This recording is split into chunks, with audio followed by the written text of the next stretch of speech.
ഓം ബിർളയെ speaker സ്ഥാനത്തു നിന്ന് പുറത്താക്കണമെന്നാവശ്യപ്പെട്ട് പ്രതിപക്ഷം കൊണ്ടുവന്ന പ്രമേയത്തിൽ ലോക്സഭയിൽ ചർച്ച തുടങ്ങി.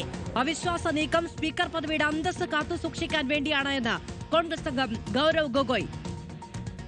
പശ്ചിമേഷ്യയിലെ സംഘർഷവും ഇന്ധന പ്രതിസന്ധിയും ചർച്ച ചെയ്യണമെന്നാവശ്യപ്പെട്ടുള്ള പ്രതിപക്ഷ ബഹളത്തിൽ പാർലമെന്റ് നടപടികൾ ഇന്നും പ്രക്ഷുബ്ധമായി.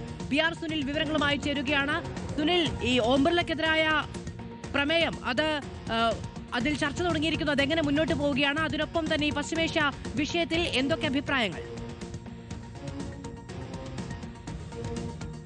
മധു, 10 മണിക്കൂർ നീണ്ട ചർച്ചയാണ് ലോക്സഭാ സ്പീക്കർ ഓം ബിർളയെ ആ സ്ഥാനത്ത് നിന്ന് നീക്കണം എന്നാവശ്യപ്പെട്ട് പ്രതിപക്ഷം കൊണ്ടുവന്ന പ്രമേയത്തിന്മേൽ അനുവദിച്ചിരിക്കുന്നത്. ചർച്ചയ്ക്ക് തുടക്കമിട്ടത് മധു ചൂണ്ടിക്കാണിച്ചതുപോലെ തന്നെ കോൺഗ്രസ് അംഗം ഗൗരവ് ഗൊഗോയാണ്. സ്പീക്കർ സ്ഥാനത്തിന്റെ അന്തസ്സ് കാത്തുസൂക്ഷിക്കാനാണ് ഇത്തരമൊരു പ്രമേയം പ്രതിപക്ഷം കൊണ്ടുവന്നതെന്നാണ് ഗൗരവ് ഗൊഗോയ് ചൂണ്ടിക്കാണിച്ചത്.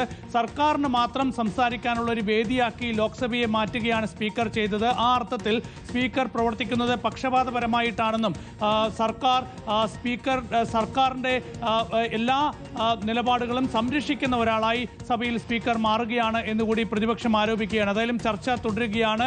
ഇന്ന് രാത്രി ഒരുപാട് വൈകി ചർച്ച മുന്നോട്ട് പോകാനുള്ള സാധ്യതയുണ്ട്. പിന്നീട് ഈ വിഷയത്തിൽ വോട്ടെടുപ്പ് നടക്കും. വോട്ടെടുപ്പിലൂടെയായിരിക്കും സ്പീക്കർക്കെതിരെ കൊണ്ടുവന്ന ഈ ഒരു പ്രമേയം അംഗീകരിക്കണോ വേണ്ടയോ എന്ന കാര്യം ലോക്സഭ തീരുമാനിക്കുക.